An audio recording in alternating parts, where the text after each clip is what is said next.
Évidemment, on est heureux, on prend plein d'amour, on en donne beaucoup, il y a un partage. Stéphane Plaza, figure emblématique de la télévision et de l'immobilier, aurait enfin levé le voile sur un secret longtemps gardé. Selon ce récit relayé dans les cercles médiatiques comme une onde de choc, Stéphane Plaza aurait, dans un moment d'une rare intensité émotionnelle, pris la parole pour révéler ce que personne n'attendait vraiment. L'arrivée d'un enfant dans sa vie, fruit d'une union intime et profondément discrète avec une personne restée jusqu'ici loin des caméras. Une révélation qui, dans la narration des chroniqueurs, aurait bouleversé l'équilibre même de son image publique. Le décor imaginé de cette annonce est à lui seul digne d'un film. Une lumière tamisée, un silence presque solennel, et cette atmosphère suspendue que seuls les grands moments de télévision savent créer. Stéphane Plaza apparaît alors, non pas comme l'animateur énergique que le public connaît, mais comme un homme habité par une émotion plus profonde, plus grave, presque sacrée. Sa voix, dans cette mise en scène rapportée, ne tremblerait pas de faiblesse, mais de vérité. Une vérité longtemps contenue, protégée, préservée du tumulte médiatique. Il aurait alors prononcé des mots simples, mais chargés d'une intensité rare, évoquant l'arrivée d'un enfant, une naissance qui aurait bouleversé son existence et redéfini ses priorités les plus intimes. Dans cette narration amplifiée par les médias, le public aurait retenu son souffle. Car Stéphane Plaza n'est pas seulement une figure télévisuelle. Il est devenu au fil des années une présence familière, presque affective, un visage associé à la bonne humeur, à l'énergie, à la proximité humaine. Et c'est précisément cette proximité qui rendrait cette annonce si puissante dans l'imaginaire collectif. Les chroniqueurs auraient alors multiplié les analyses, les interprétations, les lectures entre les lignes. Chaque mot, chaque pause, chaque regard serait devenu matière à décryptage. Était-ce une confession spontanée ou un moment longuement réfléchi ? Était-ce une vérité longtemps cachée ou une manière symbolique d'exprimer un nouveau chapitre de vie ? Dans cette fresque médiatique, la figure de Stéphane Plaza se transforme peu à peu. Il n'est plus seulement l'animateur souriant des émissions immobilières, il devient un homme au parcours émotionnel complexe, un personnage presque romanesque, naviguant entre vie publique et jardin secret. Et c'est ici que le récit prend une dimension presque mythologique. Car dans cette histoire racontée, amplifiée, réinterprétée, l'enfant évoqué n'est pas seulement un symbole de paternité. Il devient le symbole d'une renaissance personnelle, d'une transformation intérieure, d'un passage vers une nouvelle maturité émotionnelle. Les plateaux télévisés s'enflamment, les réseaux sociaux s'agitent, les commentaires se multiplient.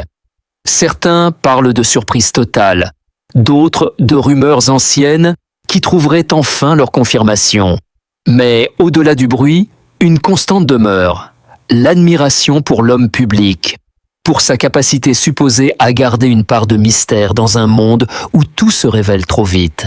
Dans cette narration médiatique, les journalistes les plus enthousiastes décrivent un Stéphane Plaza apaisé, presque transcendé par cette révélation. Un homme qui, après des années d'exposition médiatique intense, aurait trouvé un équilibre nouveau dans la sphère la plus intime de sa vie. Les mots utilisés dans ces récits sont choisis avec soin. Renaissance, lumière, émotion, transmission. Comme si cette annonce, réelle ou symbolique, dépassait le simple cadre personnel pour toucher à quelque chose de plus universel, de plus humain. Et pourtant, au cœur de cette tempête narrative, une question demeure suspendue, jamais complètement résolue. Où se situe la frontière entre la réalité et la construction médiatique ? Entre ce qui est dit, ce qui est interprété et ce qui est amplifié. Stéphane Plaza, dans cette représentation, devient presque une figure archétypale. Celle de l'homme public confronté à la curiosité permanente, mais aussi celle d'un individu cherchant à préserver des espaces de silence dans un monde saturé de paroles. Chaque geste, chaque mot, chaque silence devient alors un matériau narratif. Les analystes les plus passionnés vont jusqu'à décrire cette supposée révélation comme un tournant dans sa trajectoire médiatique. Un moment où l'image publique et la vie intime se rejoindraient enfin dans un même récit cohérent, presque poétique. Dans cette construction narrative, les émotions prennent le dessus sur les faits. L'enthousiasme des chroniqueurs transforme chaque détail en symbole. Le sourire de Stéphane Plaza devient un signe de sérénité retrouvée. Son regard, une fenêtre ouverte sur une vérité longtemps retenue. Ses mots, une déclaration presque universelle sur la famille, l'amour et le temps qui passe. Et tandis que les discussions continuent de se multiplier, une admiration persistante traverse tous les récits. Celle d'un homme qui, qu'il s'agisse de réalité ou de représentation médiatique, incarne une forme de constance dans un univers en perpétuelle agitation. Les émissions spéciales se succèdent, les débats s'intensifient, les commentaires affluent de toutes parts. Mais au centre de tout cela, une image persiste. Celle d'un moment suspendu, d'une annonce qui, vraie ou imaginée, a su captiver l'imaginaire collectif. Car dans cette histoire racontée comme un grand direct télévisé, tout repose sur une tension permanente entre le visible et l'invisible, entre ce qui était montré et ce qui reste dans l'ombre. Et c'est précisément cette tension qui donne à ce récit sa force, sa profondeur, son intensité presque théâtrale. Stéphane Plaza y apparaît non pas comme un simple protagoniste, mais comme une figure centrale d'un récit médiatique en constante évolution, où chaque mot prononcé semble ouvrir une nouvelle porte, une nouvelle lecture, une nouvelle émotion. Dans la continuité de cette onde médiatique qui ne cesse de s'étendre, l'histoire prend une dimension encore plus dense, presque vertigineuse, comme si chaque nouvelle rajoutait une strate supplémentaire à un récit déjà saturé d'émotions et de spéculations. Rien ne semble pouvoir arrêter cette dynamique narrative qui enveloppe désormais Stéphane Plaza dans une aura encore plus complexe entre admiration publique, fascination collective et projection symbolique. Les jours passent, mais l'effet de cette prétendue révélation ne diminue pas. Au contraire, il s'intensifie. Les émissions de divertissement en font leur sujet central. Les chroniques matinales s'en emparent avec une énergie renouvelée et les réseaux sociaux deviennent un véritable théâtre d'interprétation infinie. Chaque image de Stéphane Plaza, chaque archive, chaque sourire capturé au fil des années est désormais relue à la lumière de cette nouvelle grille de lecture émotionnelle. Dans cette construction médiatique en perpétuelle expansion, certains observateurs évoquent même une transformation de son image publique. Il ne serait plus seulement l'animateur énergique, l'expert immobilier au langage direct et à la présence chaleureuse. Il deviendrait, dans l'imaginaire collectif, une figure de transition, un homme associé à une évolution intime plus profonde, presque initiatique, comme si cette supposée annonce venait redessiner les contours de son identité publique. Les analyses s'intensifient, les commentaires se font plus détaillés, plus passionnés. Certains chroniqueurs décrivent une scène presque symbolique. Stéphane Plaza, face à un public invisible mais omniprésent, incarnant à lui seul la tension entre vie privée et exposition médiatique. Chaque silence est interprété, chaque regard analysé, chaque respiration devient matière à débat. Et dans cette narration collective, une idée revient avec insistance. Celle d'un basculement. Un moment charnière où l'homme public franchirait une frontière invisible, entrant dans une nouvelle phase de son parcours. Une phase où les émotions personnelles, longtemps contenues ou protégées, commenceraient à s'exprimer autrement, à travers des gestes, des mots, des symboles. Les médias, dans leur logique de récit continu, multiplient les angles. Certains insistent sur la dimension humaine, d'autres sur la portée symbolique, d'autres encore sur la manière dont cette histoire résonne avec les attentes du public contemporain. Toujours en quête d'authenticité, de vérité émotionnelle, de récits incarnés. Dans cette atmosphère saturée de récits et de contre-récits, Stéphane Plaza devient presque une figure narrative à part entière. Son nom ne désigne plus seulement une personnalité médiatique, mais un espace de projection collective. Chacun y voit ce qu'il souhaite y voir. La réussite, la discrétion, la sensibilité, la transformation, la continuité. Et plus les jours avancent, plus cette histoire semble se détacher de toute logique linéaire pour entrer dans une forme de récit ouvert, mouvant, constamment réinterprété. Les experts du paysage audiovisuel soulignent d'ailleurs ce phénomène avec une fascination certaine. La manière dont une simple information, réelle ou supposée, peut devenir un récit en expansion permanente. Dans ce flux narratif, les plateaux télévisés deviennent des scènes de théâtre contemporain. Les intervenants prennent tour à tour la parole, chacun apportant sa lecture, son hypothèse, sa nuance. Les discussions s'enchaînent sans véritable résolution, comme si l'essentiel n'était plus de conclure, mais de prolonger le mouvement. Stéphane Plaza, au centre de ce dispositif médiatique, apparaît alors comme une figure paradoxale, omniprésente et insaisissable à la fois. Plus il est commenté, plus il semble échapper aux définitions simples. Plus son image est analysée, plus elle se complexifie. Certains chroniqueurs vont jusqu'à évoquer une forme de mythe contemporain en construction, où la frontière entre réalité et récit médiatique devient volontairement floue. Dans cette perspective, chaque élément nouveau ne vient pas clore l'histoire, mais l'ouvrir davantage, comme une spirale narrative sans point final. Les réseaux sociaux, eux, amplifient encore ce phénomène. Les réactions s'enchaînent à une vitesse vertigineuse. Les interprétations se contredisent, se complètent, s'affrontent mentaux parfois. Mais toutes participent à cette construction collective d'un récit en perpétuelle évolution. Et dans ce tumulte numérique, une constante demeure, la présence symbolique de Stéphane Plaza comme figure centrale d'un récit qui dépasse largement le cadre de la simple actualité. Il devient un point de convergence émotionnelle, un personnage autour duquel s'organise une narration collective en mouvement permanent. Les rédactions poursuivent de leur travail, explorant de nouvelles pistes, revisitant d'anciennes interviews, cherchant des indices dans les archives, dans les gestes, dans les paroles passées. Tout devient potentiellement signifiant, tout peut être relu sous un nouvel angle.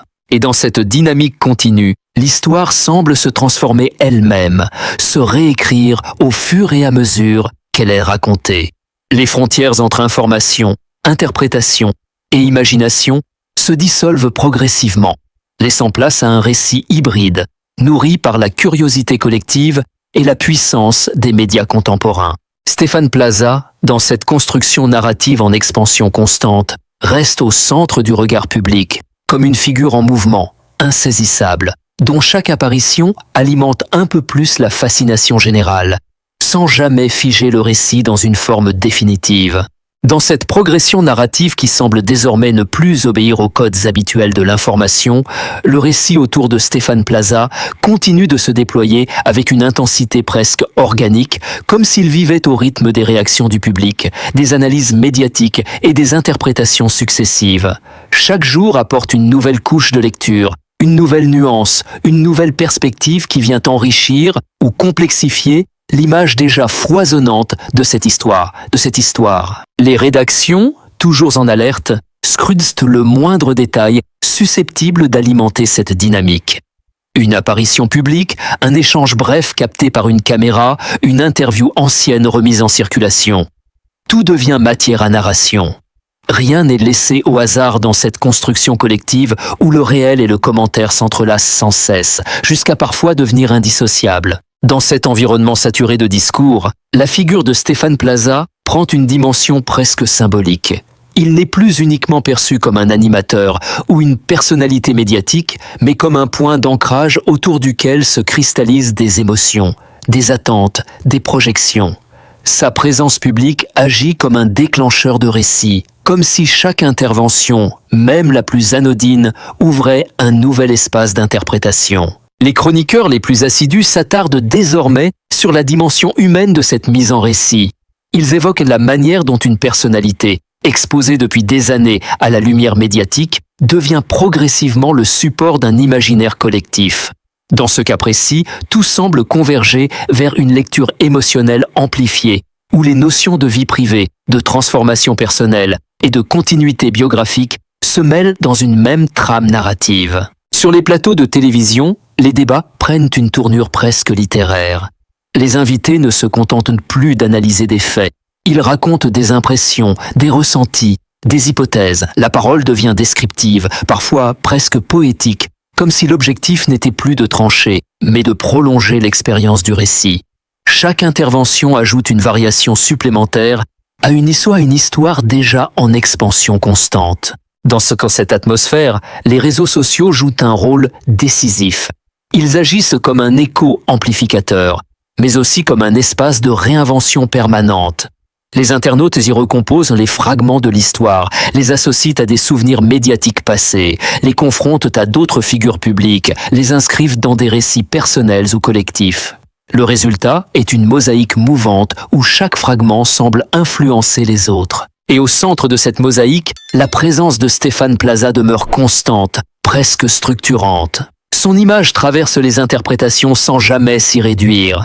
Tantôt perçu comme une figure familière, tantôt comme un personnage public réinventé par le regard collectif, il incarne cette tension permanente entre ce qui est connu et ce qui est imaginé. Les spécialistes des médias soulignent d'ailleurs un phénomène intéressant: la capacité de certaines personnalités à devenir des vecteurs de narration continue. Dans ce cas précis, chaque élément biographique, réel ou supposé, semble pouvoir être intégré à une histoire plus vaste sans jamais la stabiliser. Le récit reste ouvert, évolutif, en perpétuelle redéfinition. Même les archives prennent une nouvelle signification dans ce contexte.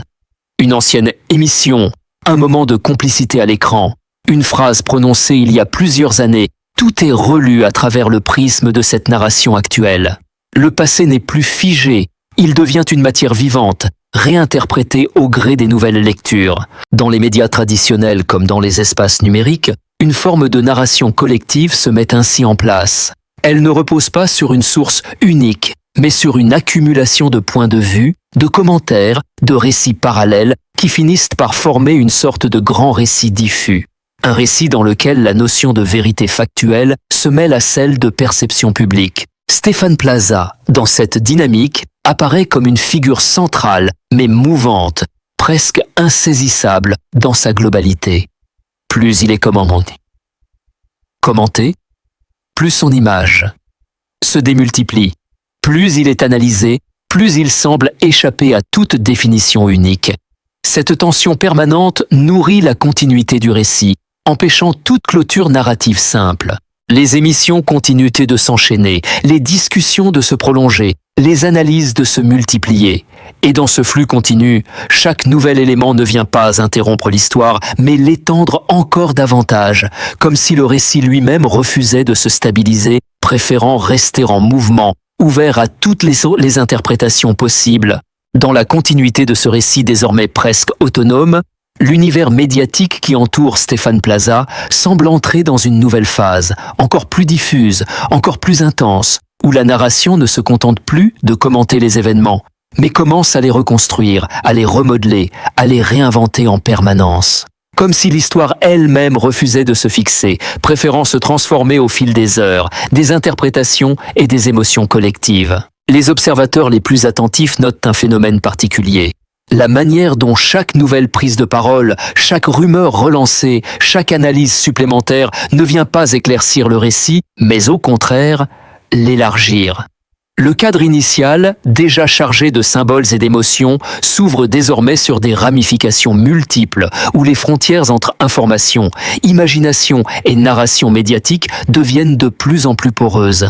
Dans les rédactions, on parle d'un « effet Plaza », une expression informelle utilisée pour décrire cette capacité qu'a une figure publique à générer autour d'elle un flux continu de récits, indépendamment même de la véracité ou de la confirmation des éléments évoqués. Ce phénomène repose moins sur les faits eux-mêmes que sur la manière dont ils sont racontés, repris, amplifiés, réinterprétés. Ainsi, dans cette dynamique, Stéphane Plaza devient presque une structure narrative à part entière. Non pas simplement un individu au centre d'une actualité, mais un point d'attraction médiatique autour duquel gravitent des discours, des émotions et des projections. Les chroniqueurs parlent de lui comme d'un personnage public dont l'image dépasse désormais le cadre de ses propres apparitions, comme si sa présence s'étendait dans l'imaginaire collectif bien au-delà des écrans. Les plateaux de télévision poursuivent sur leur exploration de ce récit sans fin. Les échanges se font plus analytiques, parfois presque philosophiques. Certains invités évoquent la notion de récit vivant, une forme de narration contemporaine où l'histoire n'a pas de forme fixe, mais évolue en fonction des interactions sociales et médiatiques. Dans ce contexte, chaque intervention publique devient un fragment, une pièce d'un puzzle qui ne cesse de se recomposer. Parallèlement, sur les réseaux sociaux, une autre dynamique se met en place. Les internautes, devenus eux-mêmes acteurs du récit, participent à cette construction collective en ajoutant leurs interprétations, leurs souvenirs, leurs impressions. Une simple image, un extrait d'émission, Une phrase ancienne suffit à déclencher une cascade de commentaires et de lectures divergentes. Le récit se fragmente, mais en même temps, il s'intensifie, comme s'il gagnait en densité à mesure qu'il se dispersait. Dans ce flux continu, la figure de Stéphane Plaza reste étonnamment stable dans son rôle symbolique. Il incarne à la fois la proximité et la distance, la familiarité et le mystère, la continuité et la transformation. Cette dualité alimente sans cesse les discussions, car elle permet à chacun d'y projeter une lecture différente, personnelle, parfois contradictoire. Les spécialistes des médias soulignent également un aspect essentiel, la temporalité du récit. Contrairement aux histoires traditionnelles qui suivent une progression linéaire avec un début, un développement et une fin, ce type de narration contemporaine fonctionne par extensions successives. Chaque nouvelle information ne remplace pas la précédente, mais s'y superpose, créant une sorte de stratification narrative où toutes les versions coexistent. C'est dans cette superposition que le récit autour de Stéphane Plaza continue de se complexifier. Les anciennes émissions sont revisitées, les interviews passées recontextualisées, les gestes autrefois anodins interprétés sous un nouvel angle. Le passé devient un terrain d'exploration actif, constamment réactivé par le présent. Et dans cette dynamique, la notion même de révélation prend une signification plus large. Elle ne désigne plus seulement un fait nouveau, mais devient un moteur narratif, une impulsion qui relance le récit sans jamais le stabiliser. Chaque prétendue révélation engendre de nouvelles questions, de nouvelles hypothèses, de nouveaux récits parallèles. Les médias, conscients de cette mécanique, continuent néanmoins d'y participer, car elle correspond à une logique contemporaine de l'attention. Maintenir le récit en mouvement, conserver l'intérêt du public, nourrir une attente permanente. Dans ce cadre, Stéphane Plaza apparaît comme une figure centrale d'un système narratif plus large, où les personnalités publiques deviennent des supports de récits collectifs en constante évolution. Et plus cette dynamique s'étend, plus elle semble autonome.